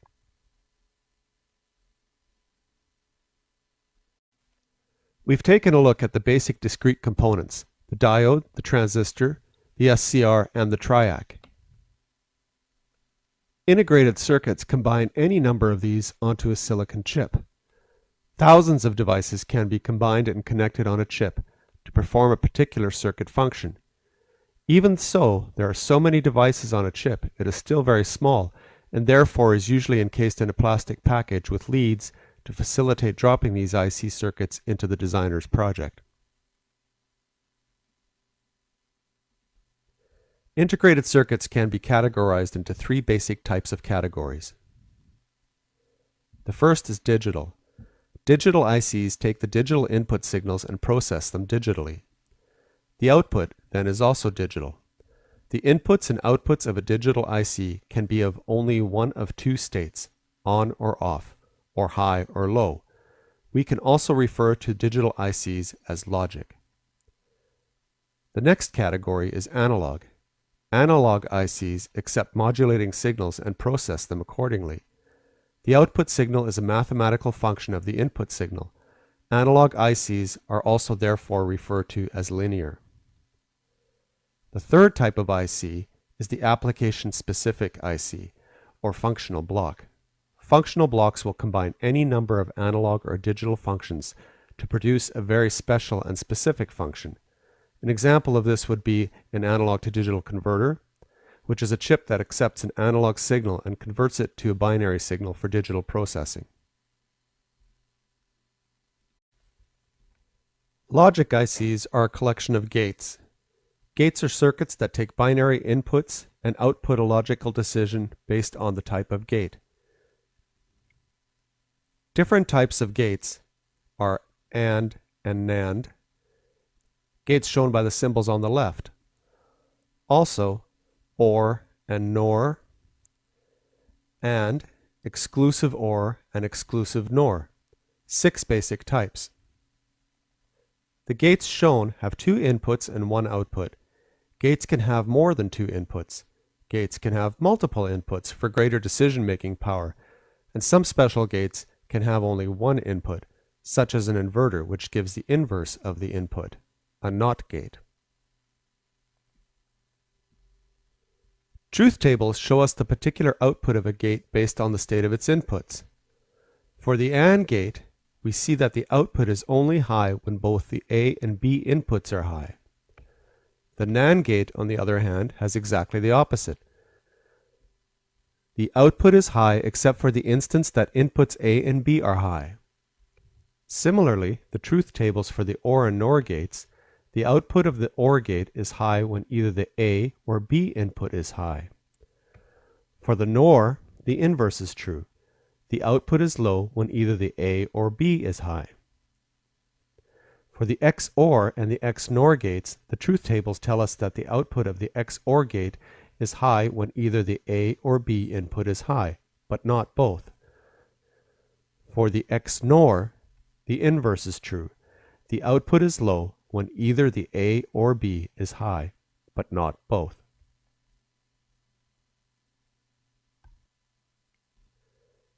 Gates are usually combined in logic packages. Here we see 4 AND gates packaged into one IC package. Note that we have 2 additional connections besides the gate connections. We have the power supply ground on pin 7 and the power supply positive, or VCC, on pin 14. This is a very common arrangement with logic families, 14-pin packages with power supplies on pins 7 and 14. There are many families of logic available based on current technology. The main families you will come across are TTL and CMOS and a variation of them. TTL, which stands for transistor-transistor logic. TTL has in the past been the most popular and largest family of logic ICs. Other types of logic families are now available and are growing in popularity. TTL needs 5 volts to operate. In comparison to modern logic families, they use a lot of power. Today, they are not generally found in use where power concerns are an issue, such as battery-powered applications. Where TTL does excel is in its speed and robustness. Where speed of processing is important and a robust circuit is needed, then TTL is the choice to make. The main designation for TTL is the 7400 series. The quad 2-input AND gate to the left would be a 7408 package in TTL. CMOS stands for complementary MOS and is growing in popularity. CMOS once had the disadvantage of being slower than TTL, but now we have high-speed CMOS which rivals TTL for speed. CMOS also consumes much less power than TTL and can operate on a wider spectrum of supply voltages, typically 3 to 15 volts. CMOS does have one drawback, in that it is vulnerable to being damaged by electrostatic discharge. Circuits using CMOS need to take this into account. Good ESD practices when handling chips is necessary. The main family name for CMOS is the 4000 series. The quad 2-input AND gate to the left is a 4081 package in CMOS. The spectrum of linear circuits is vast. What defines a circuit as linear is that the output of a linear circuit is a functional relationship of the input. A versatile linear IC is the operational amplifier, or op-amp for short. The schematic diagram of an op-amp is shown here. We see that there are 2 inputs and 1 output. The input with the negative sign is called the inverting input, and the input with the positive sign is called the non-inverting input. We have connections for a power supply, both negative and positive. The maximum voltages that an op-amp can produce at the output are limited by the voltages Vs- and Vs+. This is what is called the rail voltages, and most op-amps can generate outputs from rail to rail. Just by choosing a few external components, the op-amp can be connected to perform many functions. The op-amp is often called an analog computer, as it can perform addition, multiplication, integration, and differentiation math functions. It can also compare inputs. Since there are many applications to consider, we'll just look at the op-amp as an amplifier, which is the same as the multiplication function. Here we have an op-amp configured as a non-inverting amplifier. The input is connected to the non-inverting input. R2 is a feedback resistor from the output connected to the inverting input. And R1 together with R2 give us the gain of the amplifier. The gain for this non-inverting op-amp is 1 plus R2 over R1. The voltage output therefore in terms of gain and voltage input is Vout is equal to 1 plus R2 over R1 times Vin. There are thousands of chips that are designed to perform a specific application. If you have a need for a particular circuit, do a search first to see if there's a chip that is available that already performs the function you are looking for, or something that is close. Chances are it already exists and can save you a ton of work. Implementing them into your design may be just a simple task of selecting a few external components to serve your application. Typical applications are communications drivers, motor control, sensor interfaces, power supplies, and a myriad of other applications. The 7800 series of linear voltage regulators are just one of those flagship components you will find in countless circuits. The 7800 series are 3-terminal positive voltage regulators. The 3 terminals are input, output, and ground. The prefix 78, followed by the voltage of the chip, determines its output. This particular chip is a 7805 for a 5 VDC output. Design is simple, with just a few selection of external components. Power supplies are quickly and easily designed, allowing you to focus on other aspects of the circuit. This is a typical application for a 7800 positive voltage regulator. We start with an AC source.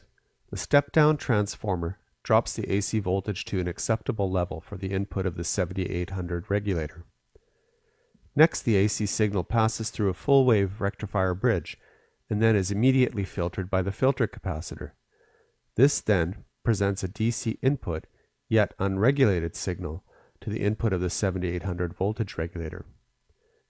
The 7800 takes this signal and provides a regulated signal at the output.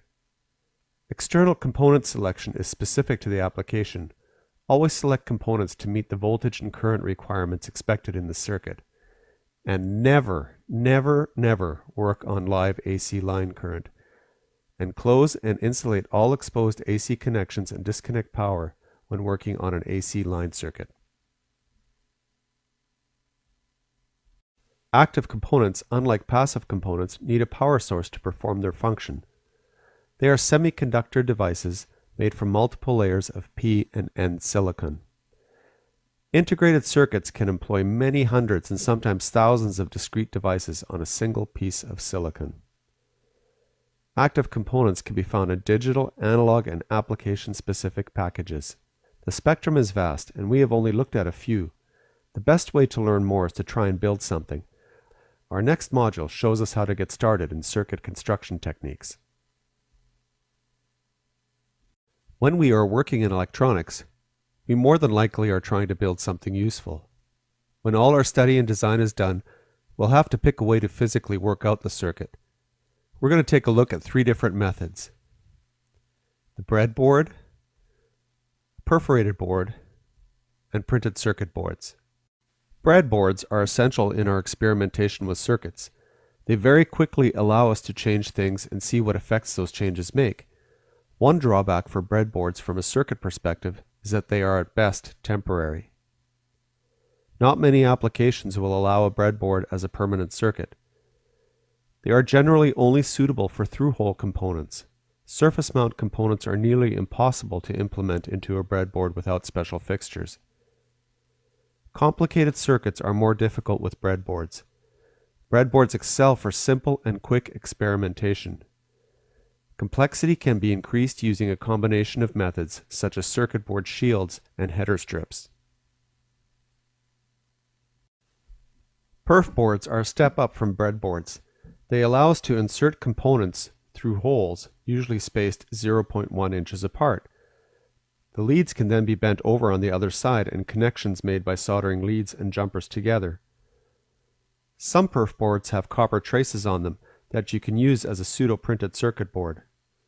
Perf boards are better suited to through-hole components, but there are some specialty perf boards that have surface mount footprints on them for surface mount components, as well as holes for through-hole components. Perf board circuits are more permanent circuits, but they are time-consuming to construct. They are better adapted where one-off or very simple low-volume circuits are required. Here we see a sampling of various perf board circuits. The circuit on the lower right shows how the connections are made. Components and connections can be made on either side of the board. Anyone working in electronics will sooner or later want to start making circuits with printed circuit boards. Advantages to building circuits on a printed circuit board are that all types of components can be used with equal ease. Through-hole, surface mount, and fine-pitch components are easily implemented. PC boards are most suitable for commercial production. Assembly of the components on the board is done with special robots, making the cost per board very affordable at volume. You can render a complex circuit on a PCB as easily as a simple circuit using PCB software readily available to the individual designer. While it is possible to make a simple PCB without software, not many people do this anymore with the advent of accessible PCB software. There was a time the only way to make a prototype PCB for the experimenter was to take a board with a full copper plane on it and apply resist to the circuit traces. The whole board was then dipped in a very strong chemical that would etch the remaining copper away, leaving the required traces. Holes then would be drilled, and then finally you had a crude board. Commercial quality boards were out of reach for the average individual without incurring a very large first cost. Thankfully, we live in a more modern age, and it is fairly easy now to generate a high-quality circuit board using PCB software and the services of a board house for a very reasonable price. PCB software packages have a number of common features. Being able to lay out a schematic is very handy. Some of the schematic examples in this course have been done with a PCB software package using the schematic feature. The neat thing about entering the schematic is that the software package begins to build the board layout in the background as you build the schematic. Parts in the layout portion can then be repositioned and the board sized to meet physical requirements. Next we have routing. In the layout, the components are connected with air wires. No real traces yet. The routing function of the software allows you to render these air wires into actual circuit traces. Some PCB software packages can do this automatically for you, based on a set of rules you define. Most boards are routed using a combination of auto-routing and manual routing methods. Board houses require specific data in the proper format to manufacture a circuit board. This data is input into their PCB making machinery. PCB software programs will allow you to generate the manufacturing files that you can send to your board house. Fritzing is an interesting piece of software freely available on fritzing.org. It is open source, available as a free download. It has the interesting feature that can simulate your circuit on a breadboard on screen, so you can use this as a template and render it physically. It allows you to make schematics and also lay out your circuit board. It is highly geared to the Arduino community and has a number of suppliers that can supply pre-assembled experimentation kits that can be used to experiment with their preloaded circuits. There is an active online community. Some disadvantages are that it has limited parts list. It is really for very simple projects only. It lacks many higher-end features such as error checking, multiple layers, etc. It is, however, under constant development, and contributors from the open source community will no doubt continue to improve and add features to Fritzing as time goes on. It is overall a great package to get started with in electronics. It's worth the time to get familiar with it. This is what the environment of Fritzing looks like. When we open it up, it shows us a blank sketch. Circuit boards in Fritzing are called sketches. Let's load up one of the preloaded sketches. This is a sketch of a simple 5-volt regulator from the 7800 series. Fritzing has this neat little window where we can see it all assembled on a breadboard. We can move the parts around, place them, select new parts, and build our breadboard here. In the schematic view, we can see how the components are connected. In the PCB view, we can actually see how things are connected. We can take components and move them around, replace them, can move traces, and just design our layout right in this view. So breadboard, schematic, PCB.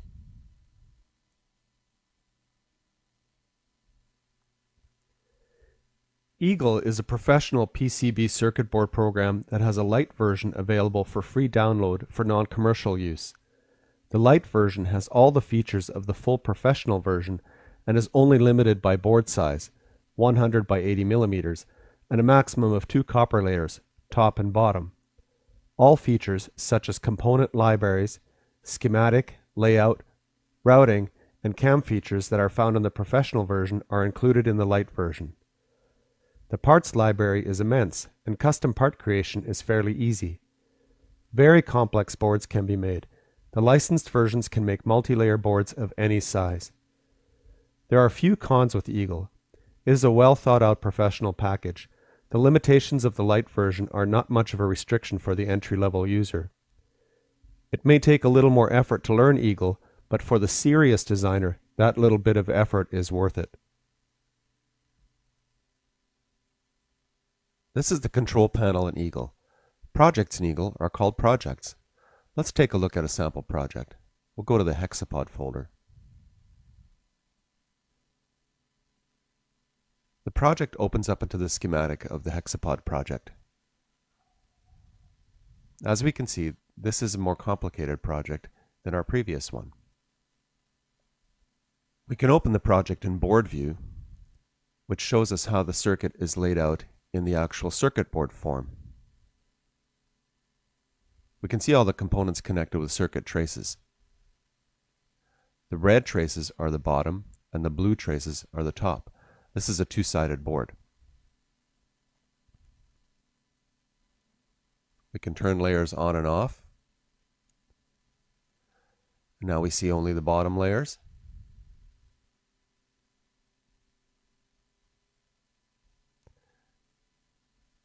And now we see only the top layers. We can turn all layers off, and then we see only the components. The green circles are the pads where the leads will go through.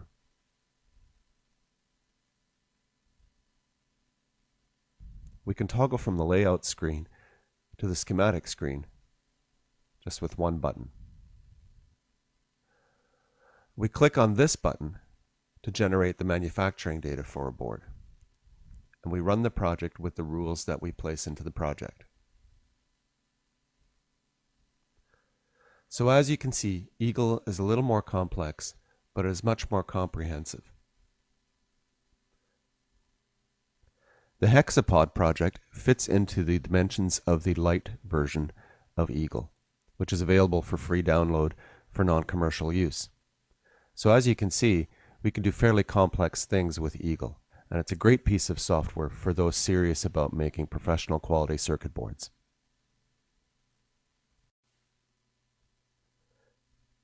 There are lots of ways to assemble a circuit, by hacking it together with low-tech perf boards to fully automated assembly of printed circuit boards.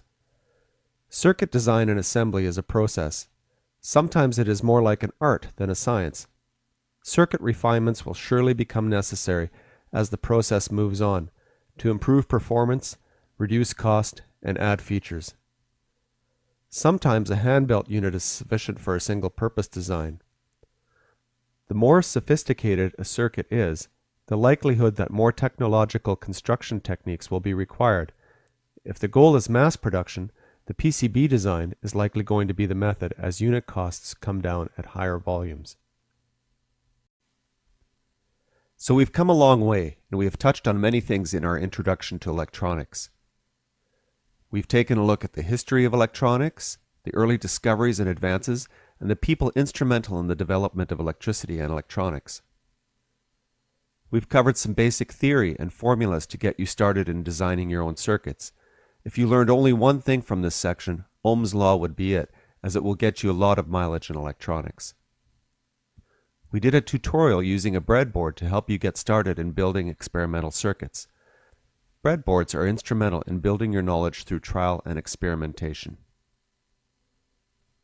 We studied the basic passive components, such as the resistor and the capacitor, and took a look at the math for combining components in series and parallel connections.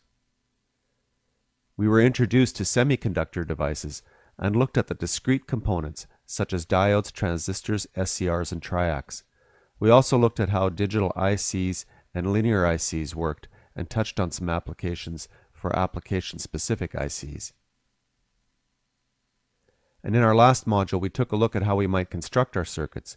We looked at basic methods to sophisticated methods, from through-hole to printed circuit board. It seems like we're just getting started, and in a very real sense we are. What are the next steps to increase your skill and knowledge in electronics?